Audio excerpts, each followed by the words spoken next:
알렐루야. 주님께서 여러분과 함께 또한 사제의 영과 함께 마르코가 전한 거룩한 복음입니다. 주님 영광 받으소서. 그때에 예수님께서 11 제자에게 나타나시어 그들에게 이르셨다. 너희는 온 세상에 가서 모든 피조물에게 복음을 선포하여라. 믿고 세례를 받는 이는 구원을 받고 믿지 않는 자는 단죄를 받을 것이다. 믿는 이들에게는 이러한 표징들이 따를 것이다. 곧 내 이름으로 마귀들을 쫓아내고 새로운 언어들을 말하며 손으로 뱀을 집어들고 독을 마셔도 아무런 해도 입지 않으며 또 병자들에게 손을 얹으면 병이 나을 것이다. 주님의 말씀입니다. 그리스도님 찬미합니다. 야곱의 우물 얘기 아시죠? 요한복음 4장에 나오는 어떤 여인이 해가 쨍쨍한 그 낮에 정오쯤에 나와서 우물에 물을 기르러 왔습니다. 물이 없으면 아무것도 못 합니다. 그래서 밥도 물로 이제 지어야 되고요. 빵 반죽할 때도 또 씻을 때도 물이 필요하고요. 물이 있는 곳에 항상 주거지들이 있죠. 그래서 강이나 강의 지류들에 그 사람들이 분포하는 마을들이 그렇게 형성되는 겁니다. 그렇지 않으면 우물이 있든지. 그래서 인천에 가면 십정동이라는 동네가 있습니다. 우물이 10개 있었던 우물 정자, 우물이 10개 있었던 동네, 그 동네가 옛날에는 꽤 컸다는 거죠. 그 여인이 사실은 지금도 우리 미국 날씨도 그렇지 않습니까? 이제 겨울 지나고 난 뒤에 해가 얼마나 쨍쨍 내리집니까? 그러면 낮에 활동하고 걸어 다니고 이런 거는 무리죠. 해 뜨기 전에 한 오전 9시 이전에 가서 뭘 해야 되고요. 아니면 해가 좀 뉘엿할 때 오후에 뭘 하면 참 좋습니다. 근데 이 여인은 왜 하필 그 해가 뜨약빛이 쨍쨍할 때 갔을까? 사람들한테 가면 자꾸 눈칫밥을 먹으니까 그런 겁니다. 왜냐하면 그 여인은 남편이 예전에 5명이나 있었던 여인인 겁니다. 그 행실이 그다지 좋지 못한 여인인 거죠. 지금 살고 있는 남편도 남편이 아닙니다. 그냥 같이 사는 거죠. 예수님이 그 여인한테 그렇게 얘기합니다. 네 남편과 함께 오너라 이렇게 얘기합니다. 여자가 뭐라 그러냐면 주님 저는 남편이 없습니다. 그러니까 예수님이 하신 말씀이 그래 네가 남편이 없다는 것은 맞는 말이지 전에 같이 살았던 5명도 남편이 아니었고 지금도 남편이 아니지 않느냐 이렇게 얘기합니다. 이거를 이제 다른 식으로 해석을 하기도 합니다. 어떻게 해석하느냐? 그 지역이 사마리아 지역이고요. 사마리아 지역에서는 야훼 하나님을 섬기는 신앙이 출중했던 게 아니라 그 당시 사마리아 지역에 아시리아가 이렇게 침략했을 때 그 지역에 있는 여러 민족들을 거기다 다 이주해서 살게 했습니다. 그러니까 이스라엘 사람들만 그 혈통들만 사는 게 아니라 거기다 다른 사람을 막 살게 하는 거죠. 아시리아가 더 마음대로 컨트롤하기 좋도록. 그러니까 그들이 섬기는 신들이 여럿이 있었습니다. 그 중에서도 한 5 신당이 있었습니다. 그래서 여러 신들 중에 5 신을 섬겼기 때문에 이것은 그 여인이 그 사마리아 지역에 섬겼던 이방신 5을 의미한다라고 해석하기도 합니다. 남편 5이라는 것은 다시 말하면 너의 남편을 데리고 오너라라는 게 진짜 남편이 아니라 남편이라는 존재가 그 당시 유대 근동 지역의 삶에서는 사막같이 척박하고 이제 먹고 살기 힘든 땅에서는 남자의 힘이 있어야지만 적군들도 무찌를 수 있고 남자의 힘이 있어야지만 노동력으로 이렇게 밥벌이 할 수 있는 그런 존재 아닙니까 남편이. 그래서 네가 기대고 네가 의지하고 네가 신념하고 있는 그 가치를 가져오너라 이런 뜻으로 여깁니다. 그러니까 그 당시에 그 사마리아 지역에서 여러 잡신들을 섬기다 보니 그 신들이 나에게 그다지 내 삶의 방향을 올바르게 정량해 주지 못한다라는 뜻으로 이해하는 거죠. 네 남편을 데리고 오느라 저는 남편이 없습니다. 네가 섬겼던 그 5 남편, 5 신도 너한테 구원을 가져다 주지 못했지 이런 뜻이나 마찬가지인 거죠. 지금 네가 살고 있는 남편도 마찬가지고. 그리고 또 다른 식으로 해석하는 사람도 있습니다. 특히 아구스티노 성인 같은 경우에는 이 5 남편을 모세 오경이라고 이해합니다. 모세 오경은 그 율법을 얘기하는 거죠. 그러니까 유대인들이 그렇게 중요하게 여겼던 섬겼던 모세 오경 근데 그것이 구원을 가져다 주었느냐? 지금도 뭐 유대인들은 그 모세오경이 생명과도 같습니다. 하지만 그게 정말 그들을 구원해 주었느냐? 만약에 그 모세오경으로 구약의 삶으로 그들의 삶이 나아진다면, 그들의 삶이 개선된다면, 그들의 삶이 선한 삶으로 계속 나아가서 모든 사람들에게 우러름 받고 모든 사람들에게 좋은 본보기가 된다면 구원이 됐다고 할 수 있겠죠. 하지만 아닌 경우도 있을 겁니다. 그 모세오경을 철저하게 믿고 따랐던 사람이 대표적인 인물이 바오로입니다. 바오로 사도는 가물리엘이라는 그 유대 율법을 아주 정통적으로 연구했던 그 사람 밑에서 수제자로 있었던 사람이고요. 유대 율법의 정서로 보면은 그리스도라는 새로운 신흥 종교, 새로운 세력은 물리쳐야 될 그런 가치인 겁니다. 마치 한국에서 유교 문화의 전통이 잘 있는데 서학이 들어와가지고 천주교가 들어와서 모든 사람은 한 형제다 뭐 이런 얘기를 하는 거, 반상의 계열을 없애버리는 거, 사회에 혼란을 주는 거, 그리고 내 몸을 받아 마셔라, 내 피를 받아 마셔라, 뭐지 저거 인육을 먹는 종교 아닌가, 뭐 이렇게 오해를 주는 것처럼 유대교에서는 그리스도교를 그렇게 생각했던 겁니다. 그래서 바오로는 쫓아다니면서 그리스도교 신자들을 박해했습니다. 또 스테파노가 돌에 맞아 죽을 때 돌 던진 사람의 옷을 들어주는, 편 들어주는 이 바오로, 그 모세오경에 충실했던, 그야말로 그 야곱의 우물에서 5 남편처럼 그렇게 신뢰하고 믿었던 그 모세오경,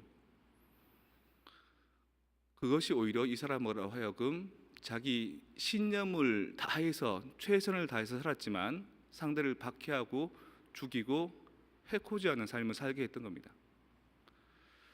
예수님은 십자가에 못 박히셔 죽으셨다가 부활하시고 승천하셨죠. 근데 그러고 난 뒤에 이 바오로한테 다시 나타나십니다. 예수님이 승천하셨지만 우리에게 다시 영향을 미치는 것처럼 바로에게 나타나시는 거죠. 밝은 빛으로, 눈이 멀 정도로. 그리고 바오로한테만 음성을 들려줍니다. 바오로야, 바오로야, 사울아, 사울아, 네가 왜 나를 박해하느냐? 누구십니까? 나는 네가 박해하던 예수 그리스도이다. 그리스도란 예수다. 예수님의 그 현년을 체험한 바오로가 그때부터 변하기 시작합니다. 그리고 사도들 중에 그 어떤 사도도 못 해왔던 선교 여행을 3차에 걸쳐서 시작하고 마지막에는 순교를 하지요. 그리고 바오로가 남긴 이 저술은요, 신약 성경에서 제일 먼저 쓰여진 책입니다. 4대 복음서 마테오, 마르코, 루카, 요한보다 훨씬 더 먼저 바오로가 쓴 글이, 편지글이 신약 성경으로 된 겁니다. 그 사람이 그렇게 선교를 하면서 사람들에게 신앙을 선포하고 선교 활동을 하고 글을 남기지 않았더라면 과연 오늘날처럼 그리스도교가 보편적으로 많이 퍼졌을까 싶을 정도로.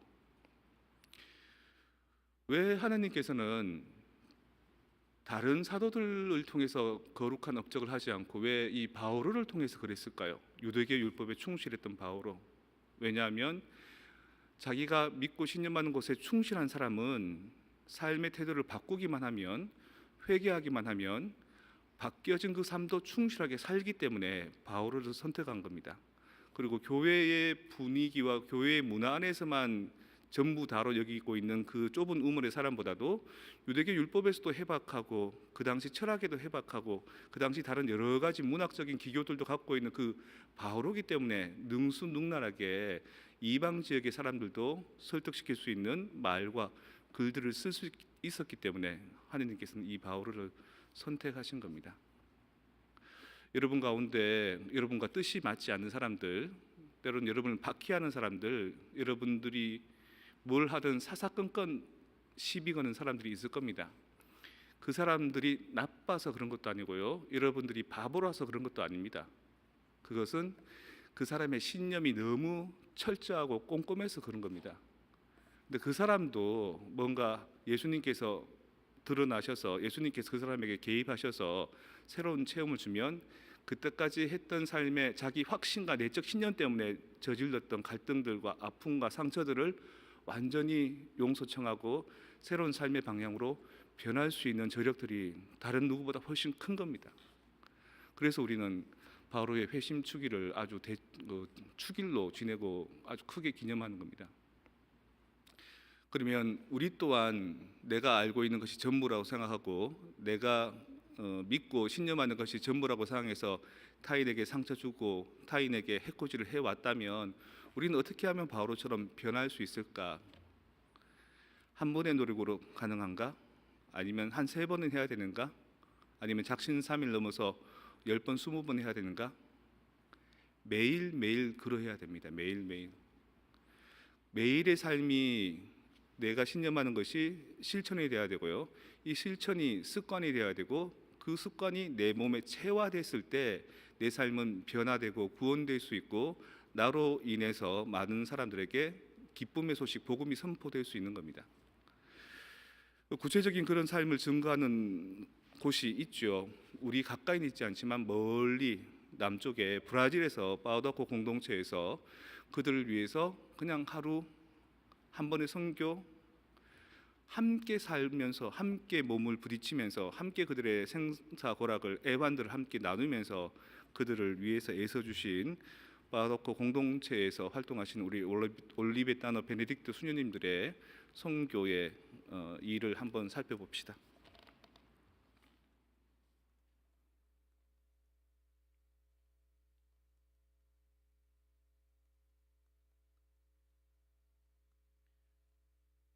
사랑하는 후원자님들, 지극히 높은 곳에는 하느님께 영광, 땅에서는 그분 마음에 드는 사람들에게 평화, 대림 시기를 시작하면서 후원자분들과 함께 기도하며 사랑으로 우리에게 오실 아기 예수님을 기다렸습니다. 함께 기도할 수 있기에, 함께 사랑을 나눌 수 있기에 행복합니다. 펠리스 나비타. 브라질에서 5 선교 수녀들 드립니다. 여기 미국처럼 뭐 코스트코 가면 예쁜 크리스마스 트리가 있지는 않지만 보시면 카드를 이렇게 엮어서 트리처럼 만들고 그 위에 별을 다는 수님들의 선교 사도직들을 볼 수 있을 겁니다. 다음 페이지. 1월 달에 소개하는 내용들은 그 지난달 그 12월 달의 내용들이거든요. 그래서 12월 9일 날 원죄 없이 잉태되신 그 성모 마리아 대축일에 원죄 없이 잉태되신 공소가 있는데 그쪽에서 이제 그 축일을 맞이해서 노베나 9일 기도를 하고 미사를 했다 그럽니다. 원죄 없이 잉태되신 복되신 동정 마리아 공소의 9일 기도와 미사에 함께 했습니다. 거기 계신 주민들, 신자들 또 함께 기도하는 수임들 모습 담겨져 있습니다. 다음 페이지. 엄마의 꿈 방학식. 교육을 제대로 받지 못한 탓이기도 하고 이 민족이나 이쪽의 지역 정서이기도 하고 그 결혼하지 않는 젊은 여성들이 출산하는 경우가 참 많습니다. 그래서 미혼모들이죠. 그 미혼모들이 출산한 아이들은 제대로 케어받지 못하고 제대로 교육받지 못하고 계속 가난과 이 무지함이 되물림되니까 그걸 위해서 이제 엄마들에게 좋은 엄마 될 수 있는 프로그램들을 수임님께서 만들어 주십니다. 그리고 1년 동안 꾸준히 하시고 이제 겨울날 성탄 다가와서 이제 방학식을 합니다. 올해 엄마의 꿈 마지막 날 함께 모여 이야기를 나누고 성탄 선물도 미리 나누는 즐거운 시간을 보냈습니다. 그다음 페이지. 어린이 합창단. 아이들 따로 이제 트릿하는 거죠. 아이들에게 제일 기쁨을 주는 거 노래. 그 노래를 통해서 합창단을 통해서 이 아이들에게 수임들이 함께 동반해 주셨습니다. 2002년 함께 했던 기억들 사진으로 보며 기억하고 어린이 합창단을 졸업한 어린이들을 성경을 선물로 받고 예수님과 늘 함께하기로 약속했습니다. 또한 개학하는 그날까지 건강하게 잘 지낼 수 있기를 기도했습니다. 그다음 페이지. 아까는 원죄 없이 잉태되신 공소인데 여기는 이제 헤덴성이라는 성벤투 공소인데요. 이곳에서도 성탄 9일 기도를 했고 성탄 밤미사를 드렸고 공연을 교리반 어린이들과 함께 준비하였습니다. 복장을 이렇게 맞춰 입은 아이들과 수녀님들 모습 나옵니다. 다음 페이지. 도움의 성모 공소에서는 성탄 선물을 나눴는데 서울에 있는 잠실의 석촌동 본당의 주일학교 어린이들이 대림 시기 동안 교황님의 이제 가르침에 따르면서 환경을 지키기 위해서 뭔가 많이 썼던 것들, 일회용들, 뭐 자기들이 이제 있는 돈 가지고 뭐 이렇게 사 먹었던 것들을 좀 아끼면서 지구를 지키기 위해서 아꼈던 그 돈을 모아서 이 공소로 선물을 보냈답니다. 돈을 보내서 아끼고 모은 정성으로 도움의 성모 공소와 헤덴성 성 빈센트 공소 어린이들에게 성탄 선물을 준비하였습니다. 다음 페이지. 성탄 선물 나누기. 선한 목자 수님들과 봉사자들과 함께 성 빈센트 공소에서